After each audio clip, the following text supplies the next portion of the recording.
الحمد للہ رب العالمین،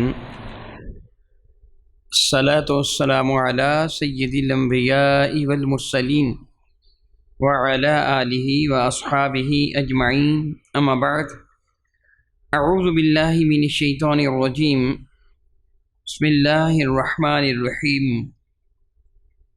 بحمد اللہ تعالیٰ کہ رب ذوالجلال کے احسان اور کرم سے سبق شروع ہوگا آپ کا سورہ زخرف شفا کی 69 نمبر آیت شفا سے آگے۔ ملاحظہ کیجیے، اعوذ باللہ من الشیطان الرجیم، بسم اللہ الرحمن الرحیم۔ ادخلوا الجنة انتم وازواجکم تحبرون۔ ادخلوا الجنة، داخل ہو جاؤ جنت میں، انتم، تم خود، وازواجکم، اور تمہاری بیویاں، تحبرون، خوشیاں مناتے ہوئے۔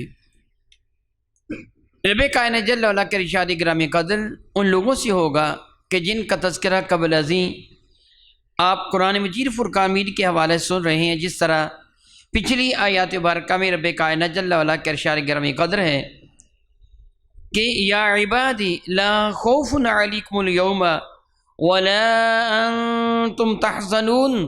قیامت کے دن رب کائنات ایمان والوں سے فرمائے گا، میرے بندو آج تمہیں نہ کوئی خوف ہے نہ کوئی غم ہے، تم ہمارے ہو ہم تمہارے ہیں۔ آج تمہیں کاہے کی فکر، تم پہ ہماری رحمتوں کا نزول ہے۔ الذین آمنوا بآیاتنا، یہ وہ لوگ کہ جو ہماری آیتوں پر ایمان لے کے آئے، وَكَانُوا مسلمین، اور ہمارے حضور یہ گردن جھکانے والے تھے، ہمارے احکامات کو تسلیم کرنے والے تھے، یہ سچے دل سے اسلام قبول کرنے والے تھے۔ انہیں فرمایا جائے گا کہ ادخلوا الجنۃ، جاؤ اب تم جنتوں میں داخل ہو جاؤ۔ سبحان اللہ تعالی و بحمدہ، رب کائنات جل وعلا کی رحمتوں کا، عنایات ربانی کا نزول ہوگا۔ فرمائے گا انتم وازواجکم، تم بھی چلے جاؤ اور تمہارے صدقے سے تمہارے ساتھ تمہاری بیویاں، اولاد بھی چلی جائے۔ اللہ اکبر، اللہ اکبر، اللہ اکبر۔ رب کائنات کا کتنا کرم ہے ایمان والوں پر۔ تحبرون، تم جاؤ خوشیاں مناتے ہوئے۔ یطاف علیہم بصحاف من ذہب واکواب۔ یطاف علیہم، طواف کا معنی ہوتا ہے چکر لگانا، گھومنا۔ جس طرح حرم کعبہ کے گرد گرد گھومنے والے کے لیے بھی لفظ طواف ہی کا استعمال کیا جاتا ہے۔ مطلقاً طواف کا معنی ہوتا ہے آنا جانا یا گھومنا۔ رب ذوالجلال فرماتا ہے یطاف علیہم بصحاف من ذہب، ان پر گھوم پھر رہے ہوں گے، چکر لگا رہے ہوں گے، ان کی خدمت میں حاضری دے رہے ہوں گے، آ جا رہے ہوں گے جنت کے وہ خادم غلمان کہ جن کو رب کائنات نے ایمان والوں کی خدمت کے لیے تخلیق فرمایا ہے۔ جنت کی وہ مخلوق حور و غلمان کہ جن کو اللہ تعالیٰ جل وعلا نے تخلیق ہی اس لیے فرمایا ہے کہ جب اہل جنت جنت میں جائیں گے تو جنتیوں کو خادم ہوں گے، وہ جنتیوں کے نوکر بنے ہوں گے، ان کی خدمت گزاریاں کریں گے۔ وہ نہ کبھی ناراض ہوتے ہیں، نہ ان کو کبھی غصہ آتا ہے، نہ کبھی تھکاوٹ ہوتی ہے، نہ کبھی الجھن ہوتی ہے۔ وہ خوشی خوشی اہل جنت کی خدمت کریں گے۔ کس انداز سے؟ بصحاف، صحفہ یعنی اس کا معنی ہوتا ہے وہ برتن جو پیالے کی طرح ہوتا ہے، صحفہ پیالہ، بڑا پیالہ۔ بصحاف، وہ بڑے بڑے پیالے ان کے پاس ہوں گے، من ذہب، وہ کس کے ہوں گے؟ سونے کے پیالے۔ وہ غلمان سونے کے پیالوں میں جنت کے مشروبات، آب کوثر یا اللہ تعالیٰ کی دوسری نعمتیں۔ وَأَكْوَابٍ، کوب کی جمع ہے۔ کوب اس کو کہتے ہیں جو لمبا برتن، جس طرح گلاس ہوتا ہے، بعض نے کہا کہ جس کے سائڈ پر پکڑنے کے لیے کنڈا لگا ہوا ہوتا ہے، یعنی وہ طرح طرح کے برتن ہوں گے خوبصورت، جن میں جنت کی نعمتیں ہوں گی، اور وہ غلمان اہل جنت کو پیش کر رہے ہوں گے، ان کی نوکریاں کر رہے ہوں گے، ان کی مہمانی ایمان والوں کی جا رہی ہوگی۔ رب کریم فرماتا ہے وَفِيهَا مَا تَشْتَهِي الْأَنفُسُ، اور جنت میں ہر وہ شے میسر آئے گی جو کسی بھی انسان کے دل کی خواہش ہوگی۔ وَلَكُمْ فِيهَا مَا تَشْتَهِي أَنفُسُكُمْ، رب فرماتے ہیں جنت میں تمہیں ہر کچھ وہ عطا فرمایا جائے گا۔ اشتہا کا معنی ہوتا ہے پیاس کا ہونا، بھوک کا ہونا۔ اشتہا کا معنی ہوتا ہے بھوک کا ہونا، تمنا خواہش کا ہونا۔ سبحان اللہ و بحمدہ، جنت کی نعمتوں کا تذکرہ کرتے اللہ تعالیٰ فرماتا ہے وَلَكُمْ فِيهَا مَا تَشْتَهِي أَنفُسُكُمْ، ایمان والو جنت میں تمہارے لیے وہ سب کچھ ہوگا جو تمہارے جی میں خواہش پیدا ہوگی۔ یعنی ابھی دل میں خواہش پیدا ہوئی ہے، زبان پر ابھی کلمات طلب آئے نہیں ہے کہ مجھے یہ چیز مل جائے، تیرے زبان پر کلمات طلب آنے سے پہلے تیرا رب تجھ کو عطا فرما دے گا۔ تو جو چاہتا چلے جائے گا وَلَكُمْ فِيهَا مَا تَدَّعُونَ، جو چاہتے چلو جاؤ گے وہ بھی ملتا چلا جائے گا، جو تمنا کرتے چلو جاؤ گے وہ بھی پوری ہوتی چلی جائے گی۔ میرے کریم آقا کی خدمت فیض درجات میں سادہ سادہ لوگ، صحابہ کرام بڑے درجات بلند ہیں عزت و عظمت کے اعتبار سے، آسمانی رشد و ہدایت کو درشندہ ستارے۔ سادہ زمانہ تھا، ایک دیہاتی کہنے لگا یا رسول اللہ جنت میں گھوڑے بھی ملیں گے؟ ایک نے کہا یا رسول اللہ اونٹ بھی ملیں گے؟ مجھے تو اونٹ بڑے پیارے لگتے ہیں، میں اونٹوں کو پالتا ہوں۔ کہنے لگا گھوڑوں کو پالتا ہوں۔ میرے کریم مسکرا دیے، فرمانے لگے اللہ تعالیٰ تجھے جنت میں لے جائے، تو جو چاہے گا تیرا رب تجھ کو عطا فرماتا چلا جائے گا، تو جو چاہتا چلا جائے گا تیرا رب تجھ کو عطا فرماتا چلا جائے گا۔ رب کریم ارشاد فرماتے ہیں کہ وَفِيهَا مَا تَشْتَهِي الْأَنفُسُ، اس میں ہر وہ شے میسر آئے گی جو کسی بھی جنتی کے دل میں خواہش پیدا ہوگی۔ وَتَلَذُّ الْأَعْيُنُ، اور ان میں آنکھوں کی لذت، یعنی نہایت ہی حسین و جمیل منظر ہوگا، اتنا حسین کہ تمہارے چشم تصور میں وہ منظر آ ہی نہیں سکتا۔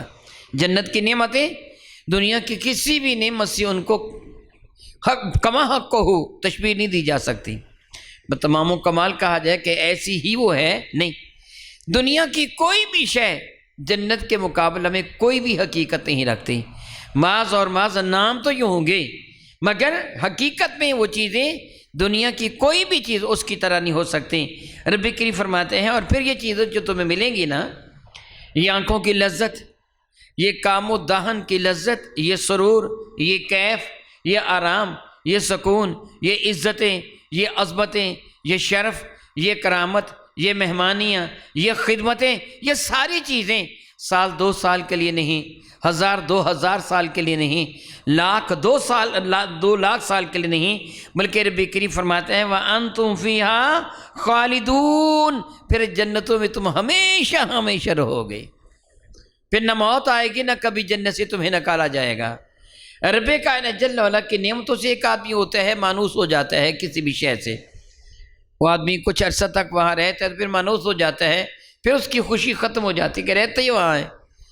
ایک غریب آدمی کو کوئی اعلیٰ بنگلہ مل جائے، اعلیٰ کوٹھی مل جائے، غریب آدمی کو جھونپڑی سے اٹھ کر اسے کوٹھی میں جانا ہو تو اس کی تو ایڑی زمین پر نہیں لگتی، بڑا خوش ہوتا ہے، یہ کیا ہے، یہ کیا ہے، یہ کیا ہے، یہ کیا ہے، وہ بڑا خوش ہوتا ہے چند دن کہ مجھے کوٹھی مل گئی۔ لیکن جب وہ طویل عرصہ تک وہاں رہتا ہے تو پھر اس کا عادی ہو جاتا ہے۔ جنت کی نعمتیں ایسی ہوں گی کہ ہر لمحہ خوشی میں اضافہ ہوتا چلا جائے گا۔ اسی طرح اہل جہنم کا عادی نہیں ہوگا، اس کی سزا میں اضافہ ہوتا چلا جائے گا۔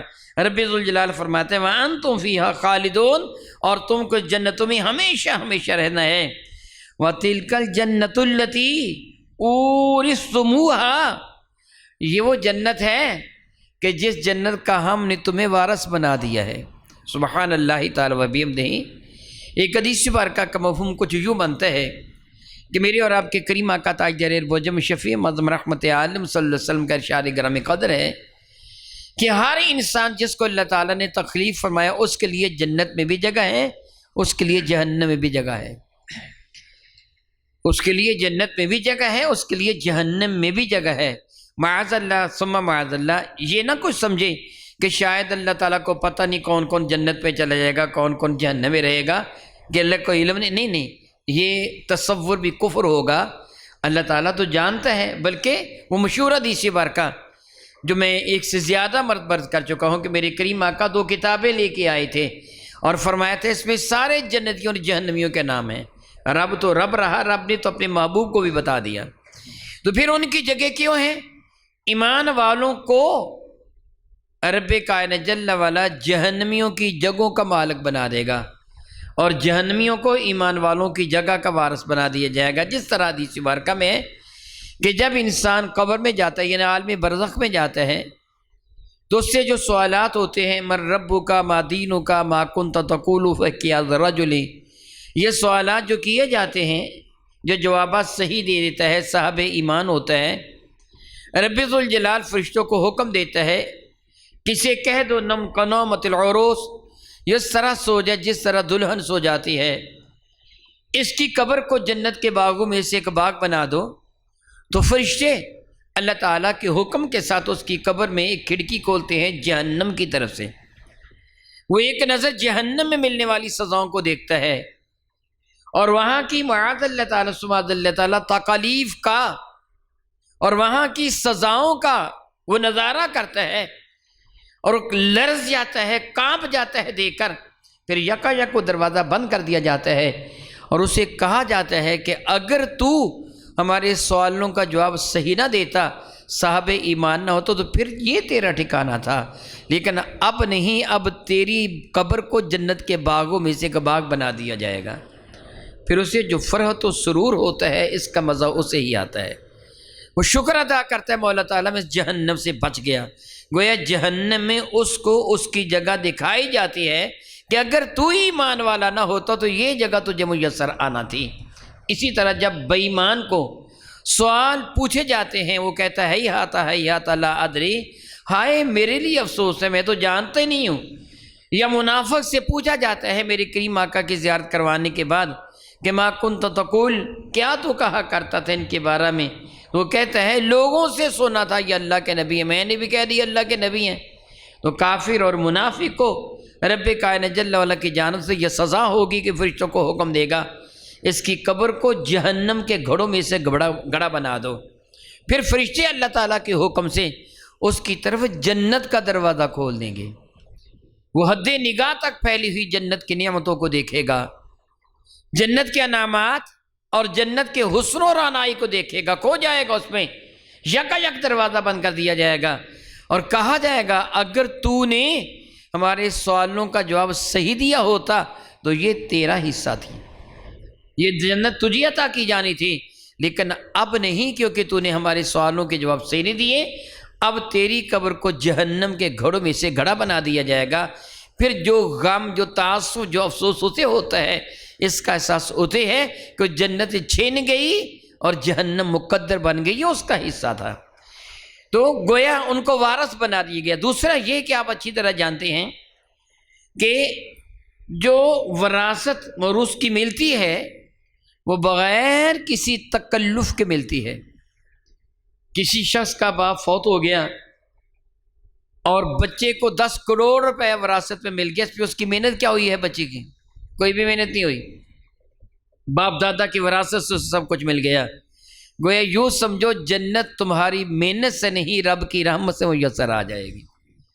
اللہ تعالیٰ جل وعلا تمہیں عطا فرمائے گا، فرماتا اورثتموہا مما کنتم تعملون، یہ بدلہ ہے اس کا جو تم نیک اعمال کیا کرتے تھے۔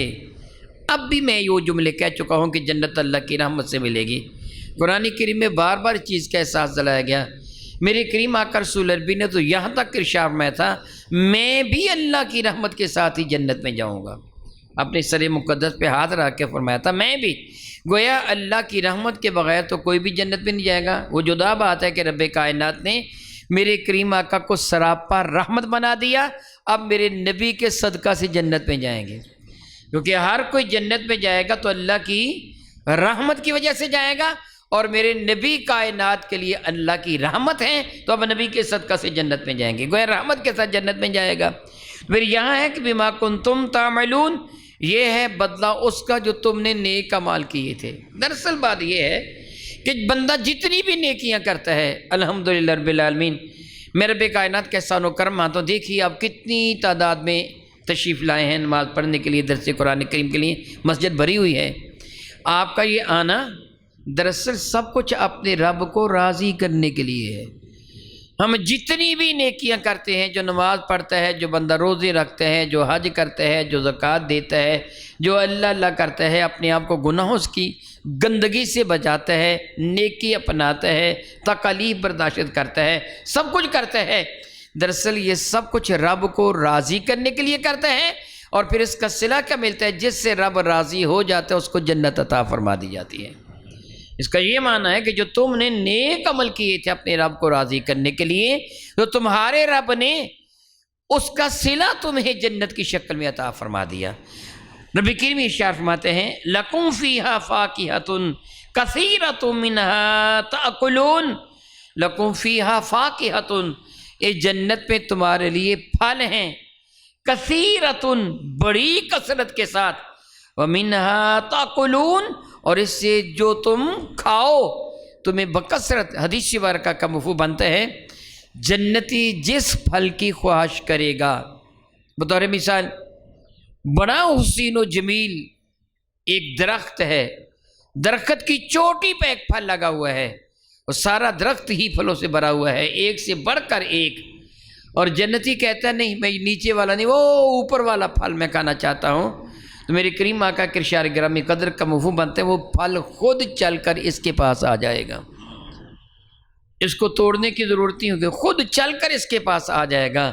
اور میرے کریم کا ارشاد ہے کہ ایک پھل جو جنتی جنت کے درخت سے توڑے گا تو جنت کے درخت کا وہ حصہ خالی نہیں ہوگا، پھل کے جدا ہوتے ہی وہاں نیا پھل لگ جائے گا، یعنی ہر اعتبار سے مکمل ہی رہے گا، نامکمل ہوگا ہی نہیں کہ پہلے اگر اس کو 1000 پھل لگا تھا تو ایک توڑ لیا گیا تو 999 رہ گئے، نہیں، اس کے جدا ہوتے ہی نیا پھل لگ جائے گا۔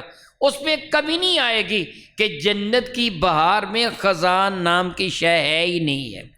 ارشاد فرماتے ہیں اس میں تمہارے لیے پھل ہوں گے کثیرۃ، بڑی کثرت کے ساتھ، منہا تاکلون، کہ اس سے تم کھاؤ، اور اس کے برعکس یہ تو اہل جنت کی ہے نا، نعمتیں ہی نعمتیں، رحمتیں ہی رحمتیں، برکتیں ہی برکتیں، عظمتیں ہی عظمتیں، شرافتیں ہی شرافتیں، رب کائنات جل وعلا ارشاد گرامی قدر فرماتے ہیں اس کے برعکس ان المجرمین فی عذاب جہنم خالدون، العیاذ باللہ تعالی ثم العیاذ باللہ تعالی العیاذ باللہ تعالی، بے شک وہ مجرم جنہوں نے جرم کیا تھا، الزام نہیں تھا، ملزم نہیں تھے، مجرم جنہوں نے جرم کیا تھا، فی عذاب جہنم، وہ جہنم کے عذاب میں جا رہے ہوں گے، خالدون، 1-2 دن کے لیے نہیں، ان کو جہنم میں ہمیشہ ہمیشہ رہنا ہوگا۔ العیاذ باللہ تعالیٰ ثم العیاذ باللہ تعالیٰ۔ ایک حدیث مبارکہ کا مفہوم یوں بنتا ہے، میرے اور آپ کے کریم آقا تاجدار ارب و جم شفیع معظم رحمت کون مکان نے جو فرمایا اس کا مفہوم کو یوں ہے کہ جب اللہ رب العزت جل وعلا آخری جنتی کو بھی جہنم سے نکال لے گا، یعنی جو گناہ گار سیاہ کار اپنے گناہوں کی پاداش میں جہنم کی سزا پا رہے ہوں گے، اور جیسے جیسے رب کائنات جل وعلا کی جانب سے ان کو معافی کا پروانہ ملتا چلا جائے گا، خواہ وہ میرے نبی کی شفاعت کی وجہ سے ہو یا رب کائنات جل وعلا کی اجازت سے جس کو شفاعت کی اجازت ملی تھی ان شفاعتوں کی وجہ سے ہو، یا رب کائنات جل وعلا کی ویسے رحمت کی وجہ سے ہو، جب سارے کے سارے اہل جنت کو جہنم سے نکال لیا جائے گا، جس طرح حدیث مبارکہ میں ہے کہ کسی کے دل میں رائی کے دانے کے برابر ایمان ہوگا تو اس کو بھی اللہ تعالیٰ جہنم سے نکال لے گا۔ جب سارے کے سارے اہل جنت جہنم سے نکل آئیں گے تو پھر معاذ اللہ تعالیٰ سماذ اللہ تعالیٰ جو جہنمیوں کا حشر ہوگا وہ ناقابل برداشت کہ اعلان کر دیا جائے گا اب تم میں سے کسی کو بھی جہنم سے نہیں نکالا جائے گا۔ پہلے ان کو کچھ نہ کچھ امید تھی، وہ بھی نکل گیا، وہ بھی نکل گیا، وہ بھی نکل گیا، شاید میری بھی باری آ جائے گی کبھی جہنم سے نکلنے کی، لیکن جب یہ اعلان کر دیا جائے گا اب کبھی بھی تم کو جہنم سے نکالا جائے گا اور جہنم کے دروازے کو بند کر دیا جائے گا ہمیشہ ہمیشہ کے لیے، تو ان کو شدید ترین غم ہوگا۔ اور ادھر اہل جنت کو کہا جائے گا تم کو کبھی بھی اب جنت سے نہیں نکالا جائے گا، ان نعمتوں میں اس لطف و کرم میں کبھی بھی کمی نہیں آئے گی، تو ان کی خوشی قابل دید ہوگی۔ رب کریم فرماتا ہے جہنمیوں کو یہ حکم ہوگا کہ ہمیشہ ہمیشہ وہ اس پہ پڑے رہیں گے، لا یفتر عنہم، اللہ یعوذ باللہ تعالی، پھر ان پر تخفیف نہیں کی جائے گی۔ فطرت درمیان میں وقفہ کا آ جانا، تخفیف نہیں کی جائے گی۔ جہنم کی آگ میں سکون نہیں ہوگا، اس سے مانوس نہیں انسان ہو سکے گا۔ دھوپ میں کام کرنے والا دھوپ سے مانوس ہو جاتا ہے، اے سی میں بیٹھنے والا دھوپ میں جاتا ہے تو اسے دھوپ زیادہ محسوس ہوتی ہے، لیکن مسلسل دھوپ میں کام کرنے والا دھوپ سے مانوس ہو جاتا ہے، اس کے جسم میں برداشت کا مادہ پیدا ہو جاتا ہے، وہ دھوپ کو برداشت کر لیتا ہے۔ یہ ہے انسان جیسے ماحول میں رہتا ہے اس ماحول سے وہ مانوس ہو جاتا ہے، لیکن جہنم کا ماحول وہ ماحول ہوگا کہ جس سے مانوس نہیں ہوا جا سکے گا۔ یہ نہیں ہوگا کہ ایک لمحہ کے لیے بھی سکون آ گیا، اللہ یعوذ باللہ تعالیٰ، ہرگز ہرگز ایسے نہیں۔ رب کریم فرماتا ان میں کوئی تخفیف نہ کی جائے گی، وَهُمْ فِيهِ مُبْلِسُونَ، اور وہ جہنم میں نا امید و نامراد ہو کے رہ جائیں گے۔ ابلیس اللہ کی رحمت سے مایوس، مبلسون اب وہ اپنے رب کی رحمت سے بالکل مایوس ہو چکے ہوں گے۔ اللہ یعوذ باللہ تعالیٰ، جس سے ابھی تھوڑی دیر پہلے میں یہ بتا چکا ہوں کہ اب ان کو جہنمیوں کو جہنم میں ہمیشہ ہمیشہ رہنا ہوگا، اور یہ اعلان کر دیا جائے گا کہ اب کبھی بھی تم کو جہنم سے نکالا نہیں جائے گا۔ اور رب کائنات جل وعلا ارشاد فرماتا ہے یہ جو ان کو سزا دی جائے گی، انسان سوچتا ہے اتنی شدید سزا، اتنی شدید سزا کہ جس سزا کو کبھی ختم ہونا ہے ہی نہیں ہے، اتنی بڑی سزا، اتنی بڑی سزا۔ تو رب کریم فرماتا ہے وما ظلمناہم، یہ کوئی ہم نے ان پر ظلم نہیں کیا ہے، یہ زیادتی نہیں کی ہے، ولیکن کانوا ہم الظالمین، لیکن وہ خود ظالم تھے، یہ ظلم انہوں نے خود اپنی جانوں پر کیا۔ کتنی انبیاء کو رب کائنات نے بھیجا، اور کس طرح ان انبیاء نے اپنی جانیں کھپا دی لوگوں کو سیدھی راہ کی طرف دعوت دیتے ہوئے، مگر وہ بدبخت باز آئے ہی نہیں۔ انہوں نے انبیاء کا انکار کر دیا، ان پر سنگباری کی، راستے میں کانٹے بچھائے، اللہ یعوذ باللہ تعالیٰ ان کو شہید تک کر دیا بنی اسرائیل کے انبیاء کو۔ اتنے ظلم کیے، اتنے تشدد کیے، انبیاء ان سے کیا طلب کرتے تھے؟ کوئی روٹی مانگتے تھے ان سے، کوئی چندہ مانگتے تھے ان سے؟ بس ان کو یہ فرماتے تھے کہ ان بتوں کو چھوڑ کر اپنے رب کی بات کرو۔ مسلسل محنت کرتے رہے، اور قیامت تک میرے نبی کے بعد اب علماء محنت کر رہے ہیں، لیکن جب اس کے صلہ میں وہ کوئی بھی ماننے کو تیار نہیں ہوگا کہ اس کو سزا ملنی چاہیے کہ نہیں ملنی چاہیے۔ اللہ رب العزت جل فرماتا ہے یہ ہم نے ان پر ظلم نہیں کیا، بلکہ وہ خود ہی اپنی جانوں پر ظلم کرنے والے تھے۔ اللہ یعوذ باللہ تعالیٰ ثم اللہ یعوذ باللہ تعالیٰ، ہمیں بہرحال اپنے پروردگار کا شکر ادا کرنا چاہیے کہ رب کائنات جل وعلا تیرا احسان، تیرا کرم اور تیرا شکر ہے کہ تو نے ہم کو ایمان کی دولت عطا فرما دی۔ الحمدللہ تعالیٰ، آمین ثم آمین، او کما قال اللہ تبارک و تعالی، واللہ تعالی اعلم باسرار کتابہ۔